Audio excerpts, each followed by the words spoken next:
So we are all good to go, right? Yes. A very good morning to you all. I have 30 minutes on the stage. I'll use 2 minutes of this one to thank a couple of people. First of all, for providing this opportunity, Mobile Monday and the team. We owe you a great, a big thank you, not? And lucky for me, I need to take a couple of names. I would like to start off with Prashant, who is also actually a coordinator of Momo. Sendil, uh, Sandosh. These are a couple of brilliant, cool, amazing minds that I'm lucky to have associated with, working with, and I always try to follow their path because it is they who actually has made me what I am today. And every day is a learning opportunity for me. And I just want to say thank you guys. It's great associated with you. So now, to come back to my point, I have been associated with mobile testing for the last 4 years. I started off. I started off with the Nokia applications, then moved on to iPhone, iPad, BlackBerry, couple of Android applications. So over these years, these are a couple of points that came to my mind, which I felt from a QA perspective is very important while working with mobile applications. So I just, if you are looking for some A plus B the whole square stuff, I tell you there isn't anything complicated here. Whatever I'm going to share with you in the next 30 minutes, they are just straightforward plain points that we usually apply. So for senior developers, big minds who find this session boring, we just want to let you know that from a QA perspective, these are the points that we usually look while working on an app. So I think this will be an eye-opener for you too, so that next time when you go ahead developing an app, you will know which are the areas that you should concentrate on.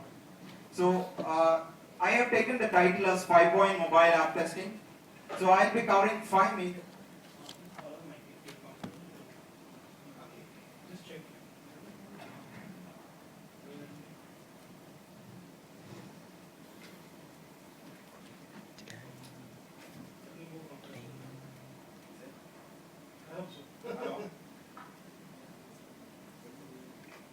Not audible.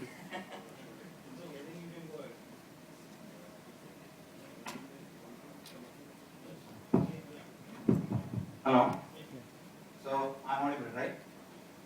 Uh, yeah, I know. So this one, this 5-point mobile.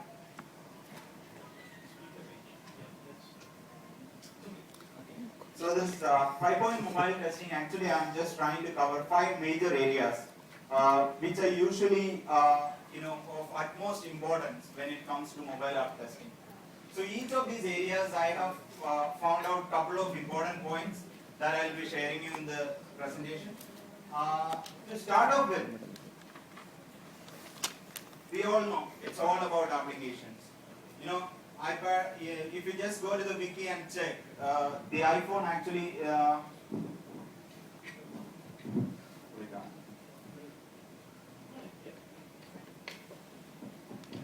so if you go to the wiki and search for iTunes, the official app store of Apple, you can see that there are around 40 million downloads till date. To be in short, 40 million means 40 followed by 9 zeros. So you can imagine the number of applications that people have been using or people are using. It's also said that every Android phone that is activated on Earth has at least 50 applications downloaded.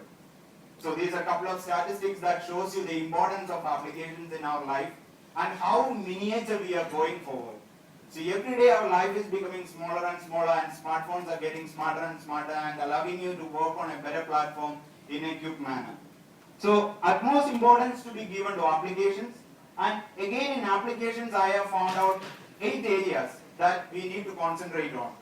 The utmost point goes to functionality. As you all know, there isn't anything as important as the functionality. If I create an app, if I say that I am in the process of creating an app, the first question my friends or your friends are going to ask is, what is it going to provide us? So app is all about functionality. So if you are given an app that has to give you an output, your utmost importance goes to making sure that the functionality works correct. So there is, I say, of all the points that we need to take care, we need to ensure that functionality is given utmost importance, and functionality to be given importance in such a manner that it is easily accessible, or it is not complicated, or it should be straightforward. That is the point. So from a QA perspective, I say when we check for applications, we should always check for functionality first, and should make sure that those functionalities are straightforward, self-explainable. There is no trainers available for mobile applications anywhere. When you are going to put an application in an app store or Google Play or BlackBerry App World, nobody is going to train the end user. It should be self-teaching application. So functionality to be given importance, followed by the user experience. It is said that of the 100 applications downloaded, 26 applications are discarded in the first 6 seconds. It's a proven data provided by one of the leading agencies that they do a deep study about applications and its use. Of the 100 applications downloaded, 20 applications are deleted in 6 seconds. So what is it that a user finds it useless in 6 seconds? It's a very good question that we should all ask. It's also for you developers to find out why a person discards an application in 6 seconds. All you got is just 6 seconds to impress your end user. So ultimately, I say user experience or the UI feeling is what keeps you stick to it. What makes Angry Bird hit the biggest downloadable application ever in the game world? Have you ever thought about it? Those little fatty pigs that gets broken when a bird comes and hits it. What? Just leave the game aside. Think of the logic. What is it? Just bombarding one stuff with the other. Is there anything else other than that? And people both saying on the Facebook that I have completed 30,000 points, 30 lakhs, 40 lakhs, and these days Temple Run. I have a colleague of mine who has completed 74 lakhs, and she still says she can beat and get more score. What is it? All you do is just scratch and scratch and scratch. Nothing else. But still, it keeps people hooked to it. And they are in the top chart. Only because of the user experience, the UI feel, the look and feel. So ultimately, when you are working with an application, it is as important as the functionality to make sure that your UI also is bright, eye-catching, impressive, and also suitable to the situation. A gaming application can be colorful, but you cannot expect a hospital or some other business purpose application to be as colorful as a gaming application. So it is your diligence that decides as to which one should go with what. So you may ask me, what is the role of QA in UX? I tell you, QA has got a very important role in explaining or working with the designers in finalizing the design for the application. So this is what we say, test early, catch early. So the areas that you begin, the very beginning point is the UX designers wherein they design the framework. You get to work with them, go talk to them, see what are the other options available in the market, how they are performing, what are their UI, how does it look, what can make ours unique. All these points can be discussed, colors can be discussed, or the certain areas of improvement can be discussed. So all these are important. The next point I say is the touch point. Touch, as you all know, we have different points. Swipes, pins, double tap, double home buttons, all these actions. And also, by touch point, I would like to mention, by touch point I mean, including the sides, gestures, everything, plus the buttons, the placement of the buttons. I am a person who uses my mail more often. I would like to have a new message compose button visible to me all the time. No matter where I am reading my friend's mail, where I am forwarding a picture, whatever it is, I would like to access that new button at the click. So it should be visible. So the placement of that button or placement of that link is as important as the functionality or the UI of any other application. So these are some of the areas that we should take care. there may be an application in which we are using a function more often, but the button is somewhere inside the menu. You can always ask the person to think about it and place it in a manner such that it is accessible to everyone. I say next one, the one which we need to avoid are the crashes. The application, as I said, all you got is 6 seconds to impress. So in that 6 seconds, if your application is going to pause your smartphone or does not allow you to navigate away or hangs you or the memory actually doesn't work as it is expected, I tell you those people are never going to come back to your application again. So all you have to make sure, the utmost point I say is to avoid crashes. Your application under no circumstances should crash. It should give the end user what they need and how it should perform, as it is expected or as the user wants it should perform. This is actually a byproduct of crash, I will say, or probably memory management. Crash is actually a byproduct of memory management. In a way, both are connected. You have to make sure that your memory management is done properly and efficiently. It's very important to make sure that no application of yours eats up the mobile's memory. As of now, industry is pumping in with lot of devices with gigabytes of memories, quadra-core processors. Everything is coming into the market. Yes, I do agree. But at the same time, there is also something called multi-threading or multi-option available, which actually allows the user to work with multi-applications at the same time. So we should ensure that once our application is running, we should also think about others' applications. There may be people who will be using applications simultaneously. We should not stop them from, going into the other applications or using them. So it's very important that we also take care of the memory management. And this is another very important thing that I have noticed. Couple of people take it for granted, but I tell you screen orientation is very important. If your application cannot support screen orientation, just seal it. You can work either on the landscape mode or on the portrait mode. Do not try to give them both. And if you are giving them both, please make sure that it works perfectly. It fits perfectly. The moment you turn your phone, the moment you change the orientation of your phone, you get a wider screen or probably your screen becomes less in space. So you should make sure that the buttons are aligned properly, the text box are aligned properly, that none of this goes out of the visible areas.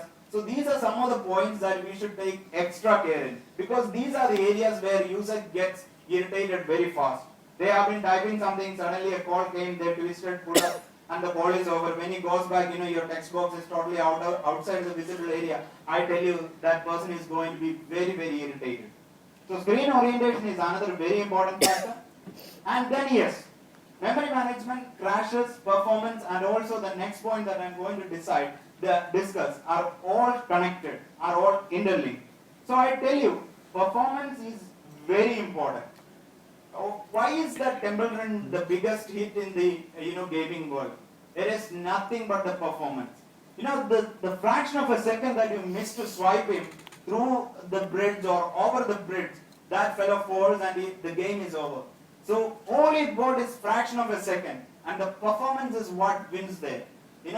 When you are giving an application, it is very important that we give due diligence and due importance to the performance of the application. If your application is supposed to share some images or something like that, I tell you, use the Google technology. Make sure that your photos size is reduced and it is transferred in a quickly manner, in a fast manner, so that users get to enjoy the app rather than hanging on to them. Every phones that we have are more than 4 megapixels or something like that, which actually gives you an output of around 2.3 plus MB photos. There are even phones here that gives you 6 MB output pictures. But is that 6 MB really needed in our app? We can of course scale down the size of the image, post it, and make sure that the user is stuck to the point, right? Ultimately it's a photo and they are also going to watch it over the mobile. So why should we transfer all the 6.2 MB? Why can't we just scale it down? So these are some of the areas that we should concentrate on and getting the performance done. And of course the processing time. Imagine there is a form that has to be filled with multiple text boxes, and all you have is at the end of the day when you submit, if it gives you a timeout error, what can happen? And if all the text box gets clear, that's done. It's finished. So you have to make sure that whatever data you transfer in a fixed amount of time, and also make sure that the user is actually kept busy and does not actually allow them to keep looking at the phone to see that whether it is getting saved or whether it is getting damaged. Moving on to the next biggest point, I say after applications, it depends on which we install. So devices do an important part there. So I have taken this as the second point of my discussion, and of the devices, as you know, we all are playing with Androids, iOS, BlackBerry OS, Nokia is now on Windows, we have Symbian. So you say, you name it, we have a number of applications coming in. Ubuntu is soon going to come in with the free open source operating systems which have already won many awards. So operating systems are going to come and take you over, and they are going to be there everywhere. So it is important that when you create an application, you make sure on which are the points that which are the devices, operating systems that it should work. The next point is the different versions. Most of the people may not update their phone all the time. So you should ensure that at least you tell the people that okay, this particular application is going to support you from so and so version and upwards. So that the persons who are going to use it or install it be sure on where they stand.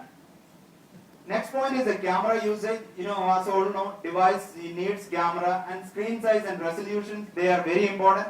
Orientation, as I said again, when it comes to the device also, some devices are there that are pretty square, some are rectangle, some are iPhone 5, a long brick. So all this matters actually. GPS, another important factor that we need to make sure when working with the application, whether our application is able to access GPS in a proper manner. Then we have notifications. How are the notifications given by the device works with our application? A notification can be a battery low message or even a new message received or something like that. And how is power variation going to affect our application? When a power goes down beyond a particular area, when the battery is full, when the application gets switched off, and when you come back, how it is going to behave. These are areas that we should really look forward to. The third important factor that I want to cover is the network. This is very important because most of the people, as you know, wish to use our Wi-Fi, but over here in India and many other areas, Wi-Fi is very limited, which constrains you to within your company boundary or your house boundary. So it is always preferred that you check our carrier network. These days even 4Gs are available. So at least I say check with how it behaves on 2G and 3G, and then how it actually behaves on network fluctuation. So you may ask me, how am I going to test network fluctuation in a mobile application? I tell you, the best example is your elevator. Choose a building that has got at least -2 to -3 floors, get your app working on the device, get into the elevator, go to the -2 floor. I am sure your network will find a problem, and you can easily guess and find out how your application behaves to the network fluctuations. So you don't have to walk away too far to find out these issues. The next one, as I said, is always available. How is it going to work on Wi-Fi? This is very important. Network transition. What is it? What happens to my application while I walk away from my Wi-Fi and it gets connected to network carrier? Now what happens when I'm on the network carrier, I lose 3G, and when it comes to 2G? These are some of the things that are very important from an application's perspective, because people are always on the move, and mobile means it is to be used on the move. So it is very important that we check our applications working on network transitions. Of course, the third part is how does it behave when there is no network or no aeroplane, when it is in the aeroplane mode. The fourth part is actually interruption testing, which is basically, I'm sure all of you are familiar with. How does my application behaves when a call comes up, or when I am going to make a call, when an SMS comes in, when battery stages? What happens when the battery stages? I have plugged in my phone and it shows that it is 100% full. There is a message that comes up. Please unplug your phone, your battery is fully charged. So what happens if that message comes in when I am working with my application? After I say okay, and when I go back to the application, is it behaving the same manner it should? those are points that we should check. Alert notifications. You know, you have an alarm that comes up while you are working. You have a message notification, a Facebook post someone posted on your wall that comes up. So all these points, alarm, and then again power. How does it behave when I'm plugged in and I'm working on it? I say the fifth again, the important factor. This is something you just cannot walk away from.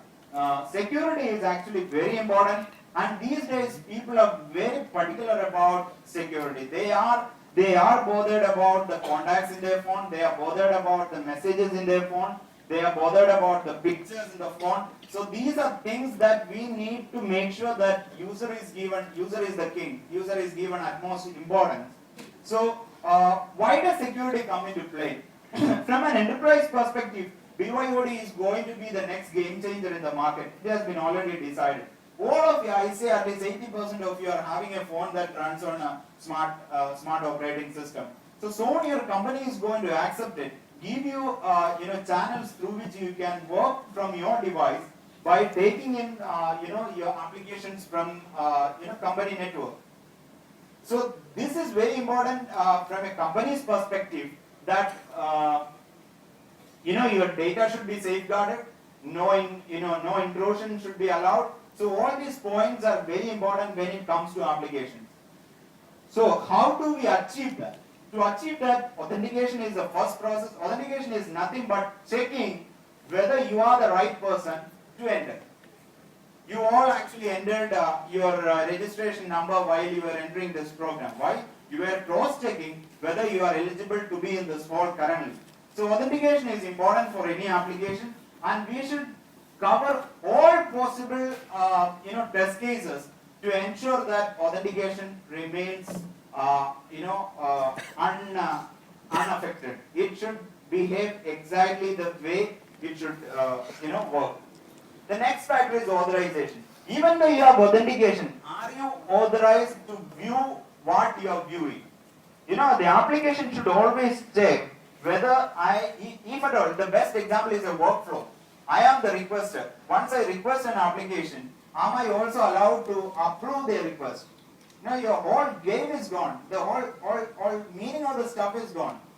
You are authorized to do what your login or what your credential is supposed to do. So that's a very important point that you have to check.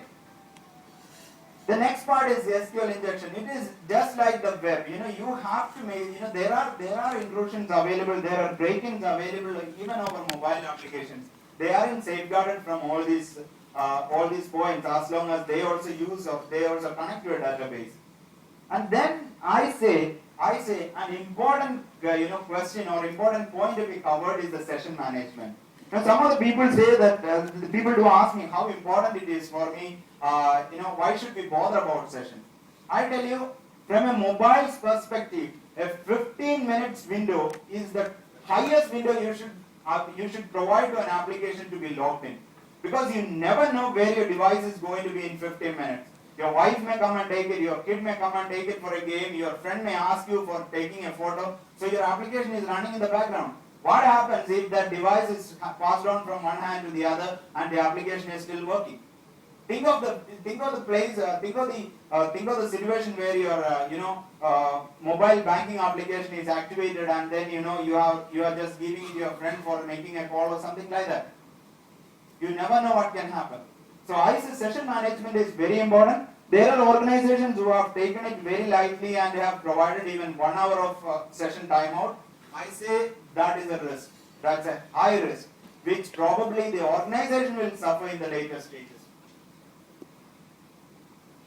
The next factor is the integrity. How am I, the integrity of the data? Are they safeguarded? Are they valid? And also, is it going to affect my other applications?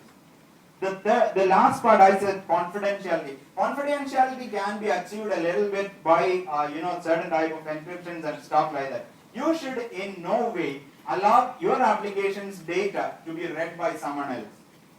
That can be done through backend, that can be done through code reading, whatever it is. Just make sure that each and every data that you handle in your application is encrypted. That gives the user a confidence to know that, okay, whatever I'm doing with this app is safe. So that's how you win the trust of the users. So I had 5 points. I'm through with that one time. This is something I know which we are supposed to cover in a 2-hour session, but thank you so much. And I'm open for questions if you have any questions. Open for questions and discussions also.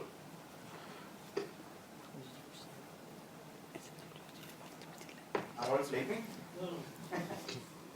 Hi, Jeez. What is the strategy you are following for testing the applications? Like you will be testing in the real device at the end of the day. So initially, are you testing in simulators for some period of time and then moving to device or directly jumping into the device? This is from the QA perspective. So I tell you how usually how I actually do it is, I mean how our team follows is, we don't directly go into the devices. We always go with the simulators for some reason or other, because you know the initial prints, the initial cuts, we usually check for UI issues and stuff like that, because there is no build available to you at the very first site itself, which you can directly go and push it to the device. So as I said, for checking the UI points, to check the buttons and stuff like that, we usually take the help of simulators. But simulators, as you know, has got many demerits. If you ask me which are the simulators I prefer, I say on a top level, I'll say I prefer a BlackBerry simulator because it has got at least 80% of similarity to the real device. And if you ask me which is the simulator that you will avoid, I say I will avoid the Xcode simulator provided by Apple. Those guys are pathetic. It doesn't even meet 50% of what it should meet. So then again, I run my Xcode, project code on simulators and see how it is looking, how it is behaving to different scenarios. When I twist the screen, what happens? Is it supporting orientation? Are the buttons visible? Are the text box visible? So those minor points are covered in the first session. Then sometimes I also get into check with the performance factor using instrument or something like that to ensure that how the memory, as long as ARC is in place, now that ARC is in place, I'm not much bothered about applications crashing in the initial stages. But at the same time, crash is also considered at that point of time, and I try to tell them which function is taking a lot of time in approving and stuff like that. And on the second level, I move into the device. And I do a couple of rounds of testing on devices, at least on one type of device. Android, there are thousands of devices available. So what I usually do is, this is a good point that he has asked, how do you come up on device specifications? I tell you, this is a very difficult question that you will need to find your answer by working with the client. The presentations to come, Senthil will actually take you through, web versus hybrid versus native. He is also going to tell you the same thing. This is something, a decision that you have to take in discussion with the client. So for me, if my client is a big giant fellow who is actually supplying Blackberries and iPhones and Androids, probably they might have zeroed in on a particular device or a particular version. So it is easy for me to work on those devices. But when you are targeting the public, it is always the statistics that will help you, which is the current most famous device in the market. Try to work on that device, and then and for that I tell you, I take support of device anywhere and Perfecto Mobile at times, even though the performance is pathetic. But I always try to check my application on a couple of devices. But I do always have at my disposal one latest version of Android, couple of latest version of iOS, iPad, and I do. I don't know whether you trust it or not. I love testing on iPad 1, which has been discarded by Apple because of the fact that it gives me more freedom. Because from a QA perspective, that fellow has got less memory, and I know that I can easily catch you guys there. So that is what we do. The 5 points actually, one is applications, devices, network, security. Interruptions. Interruptions. So about that network transition. Yeah, thanks. So how will you check the transition between 2G and 3G? The best example is get into your car, activate 3G on your phone. Just go to the front gate. By the time you reach Calcutta, you will see that 3G has gone and an E appears on your phone. So that's the transition. What actually happens is that the antenna is kept somewhere inside on top of Tejasvi, am I correct? As far as Technopark is concerned, okay, I'm talking from Technopark's point of view. So, in an ideal world, I don't know how to give you that answer, but from how I am working is this way. That's fine. That's fine. I put on my device on 3G. I just walk away from the tower. I get automatically shifted to 2G. And there are also options currently available. In iPhone, there is an option to deactivate 3G. So that gives you the 2G connection automatically. So that way also you can do, but that is not advised, for testing. That is because you are actually forcing the device to kill the network. So probably by the time you go back from your settings to your application, what happens is that the application might have automatically adapted to the current network. What I want to know is how my application behaves when it automatically switches. So one unfailable test case that I can give you is switching from Wi-Fi to network, or vice versa, from network to Wi-Fi. So these two test cases you can easily do it in your in your area. What you can do is you can pair it with a Wi-Fi connection of your organization and mark it as trusted, and say that connect automatically as you get the connection. Start working from a carrier network, come close to your Wi-Fi, get connected, keep working on your application and see how it behaves. Am I clear?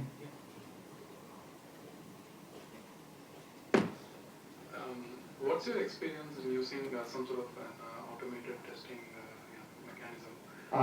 My challenge is okay, so I'm working on the innovation piece where I can do ad hoc testing, but then I'm also supposed to be looking into the services delivery where we really need some sort of an automation mechanism to do the regression. So what's your experience and what's your solution? To be very frank enough, my experience is very limited with automation. But over the last 1 year, I have been attending around 6 to 7 webinars, starting from Perfecto. Perfecto has got a tie-up with QTP. Then there is Silktest, then there is Mangito. All these guys, I have gone through the demos of all these guys because we are also in the phase where you said we are also looking to adapt. But as I said, mobile applications automation is at a phase where it is fast growing, but it's not in a place where you can take a decision. So, if you ask me which one to go for, I will suggest please wait, but I don't know whether that is the right answer to give you. But the reason is, I will tell you the main reason. Automation fails when it comes to photo management, barcode scanning, check scanning, then, like using the native applications. I had actually listed out, I had prepared a presentation wherein I had listed out all the negative points, the points that cannot be achieved with automation. So I'm not against automation, I'm very much for it. But the thing is that it is at a phase where it is growing, and it still needs to grow. So as of now, if you ask me which is the automation tool that I should go for, I will say please go and check and see what your applications require. If your application is tied to some native applications or something like that, I wouldn't suggest you any automation tool. But if it is a web application, you have hundreds of options.